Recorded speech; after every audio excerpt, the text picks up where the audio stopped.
तो आज की ये मेरी मज़ेदार सी रेसिपी स्पेशल उन ख़वातीन और बच्चियों के लिए है जो सालन बनाती हैं मगर सालन में टेस्ट ही नहीं आता। प्याज टमाटर अलग से तैरते नज़र आते हैं। इसके अलावा चिकन की कच्ची स्मेल सालन में रह जाती है। तो आप ये वीडियो देखें, इंशाल्लाह ताला सालन इतना टेस्टी बनेगा कि जो भी खाएगा आपकी तारीफ़ ज़रूर करेगा। बिस्मिल्लाहिर्रहमानिर्रहीम। अस्सलामुअलैकुम। खुश रहें, आबाद रहें, जहाँ भी रहें हैप्पी रहें और हेल्दी रहें। तो मैं हूँ फ़ाइज़ा और वेलकम करती हूँ आपको चटपटे पकवान में। तो मटर का सीज़न है और आलू मटर चिकन की बात ना हो ये तो हो ही नहीं सकता। तो आज आप लोगों से शेयर करूँगी मैं आलू मटर चिकन की टेस्टी रेसिपी। तो रेसिपी को एंड तक देखें, अच्छी लगे तो लाइक कर दें और चटपटे पकवान को सब्सक्राइब भी कर लें। तो चलें फिर रेसिपी स्टार्ट कर लेते हैं। तो आलू मटर चिकन का ये टेस्टी सालन वैसे तो मैं कुकर में बनाती हूँ मगर आप लोगों की आसानी के लिए आज मैं इसे कढ़ाई में बना रही हूँ। कढ़ाई में डाल दें 1 कप के बराबर कुकिंग ऑयल या घी। मैं घी का इस्तेमाल कर रही हूँ। अब इसमें डालेंगे 2 मीडियम साइज़ के प्याज, बिल्कुल बारीक से स्लाइस करके डाल दें। अब प्याज को यहाँ पे फ्राई करें। आप लोग क्या करते हैं, प्याज को ज़्यादा गोल्डन कलर दे देते हैं जब भी चिकन का सालन बनाते हैं, तो ऐसा ना किया करें।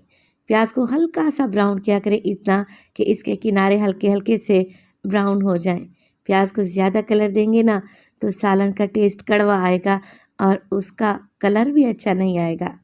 जैसे ही प्याज हल्के से ब्राउन हुए मैं डाल दूंगी इसमें 3 मीडियम साइज़ के टमाटर, बस मोटा मोटा सा काट कर डाल दें। अब टमाटर को हमने यहाँ पर फ्राई करना है, बस इतना ही कि ये हल्के से सॉफ्ट हो जाएं, इनका कच्चापन निकल जाए।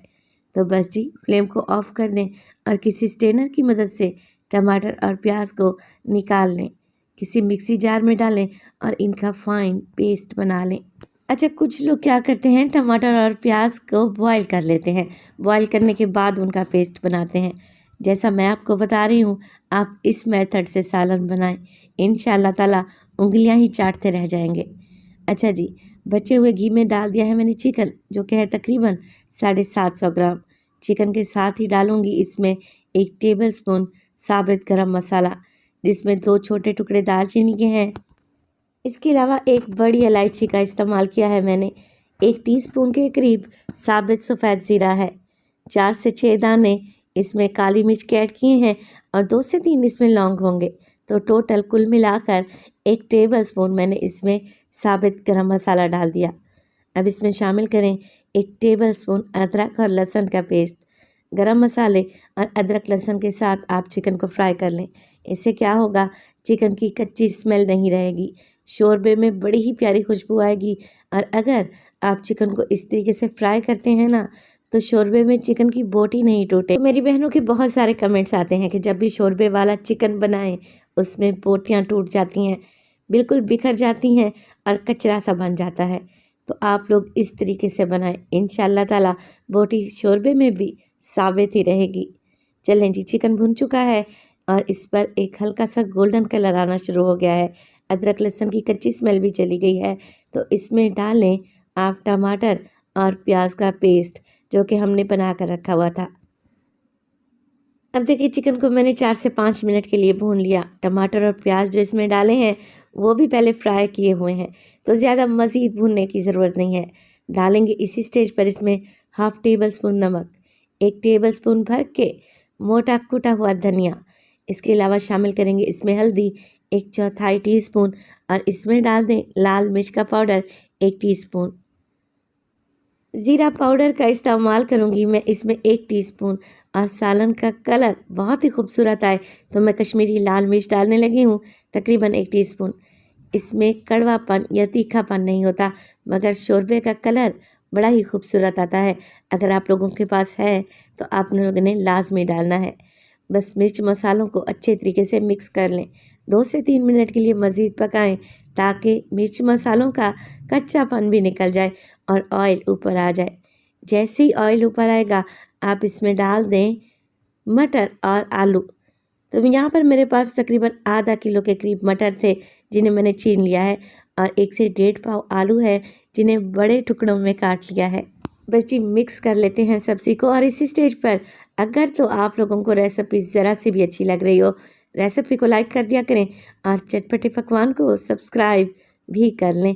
आप सब लोगों का बेहद शुक्रिया। अच्छा, सब्ज़ी डालने के बाद 3 से 4 मिनट के लिए मज़ीद भूनें। माशाल्लाह से आप ज़रा ग्रेवी को चेक करें, कितनी ज़बरदस्ती लग रही है, देखते ही खाने को दिल कर रहा है। जैसे ही सब्ज़ी भून जाए 3 से 4 मिनट के लिए, अब हम डालेंगे पानी, क्योंकि चिकन में भी कसर बाकी है और आलू और मटर को भी तो हमने गलाना है। तो आप इसमें इतना पानी डालें जितनी आपको ग्रेवी चाहिए। मैं इसमें तकरीबन 1.5 ग्लास के करीब पानी डालूँगी। तो ये शोरबे वाला टेस्टी सालन रोटी, चपाती, फुल्के, पराठे के साथ, इसके अलावा उबले हुए चावल के साथ भी बड़ा ही टेस्टी लगता है। अब पानी डालने के बाद मैंने इसमें डाल दी हैं 4 से 5 हरी मिर्चें, डंडी निकाल कर साबित ही ऐड कर दें, इससे शोरबे में खुशबू आती है। चलें जी, कवर लगा देंगे और 20 मिनट के लिए हम इस सालन को पकने के लिए छोड़ देंगे मीडियम टू लो फ्लेम पे। अगर आप प्रेशर कुकर का इस्तेमाल कर रही हैं तो सिर्फ 15 मिनट के लिए पकाएं और पानी की मिकदार को भी कम कर दें। चलें जी, 20 मिनट के बाद माशाल्लाह से बेहतरीन बेहतरीन ग्रेवी तैयार है। खुशबू तो इतनी है कि पूरे किचन में फैल चुकी है। आलू गल चुके हैं, मटर आपको चेक करवा देती हूँ। तो बस जी, टेस्टी सालन एकदम रेडी है। डालेंगे इस पर ढेर सारा हरा धनिया। अच्छा, ग्रेवी वाले सालन में कसूरी मेथी का टेस्ट भी अच्छा लगता है। अगर आपको पसंद है तो 1 टीस्पून आप हाथों की मदद से मसल कर डाल दें। चलें जी, सर्व कर लेते हैं मज़ेदार से ग्रेवी वाले आलू मटर चिकन को। आप ज़रा सालन का कलर चेक करें, सालन की लुक चेक करें। माशाल्लाह से कितना टेस्टी सालन बना है और एक सिल्की स्मूथ ग्रेवी के साथ जायके में भी लाजवाब है। तो रेसिपी को आप लोगों ने ज़रूर ट्राई करना है। अगर आपके घर में भी आलू मटर चिकन बनते हैं तो आप लोगों ने कमेंट सेक्शन में मुझे लाजमी बताना है। मेरे घर की तो ये फेवरेट रेसिपी है और बच्चे बड़े शौक़ से खा लेते हैं। तो अपना बहुत सारा ख्याल रखिएगा, भाई साहब को अपनी दुआओं में याद रखिएगा। मुझे दीजिए इजाज़त। टिल देन, अल्लाह निगहबान।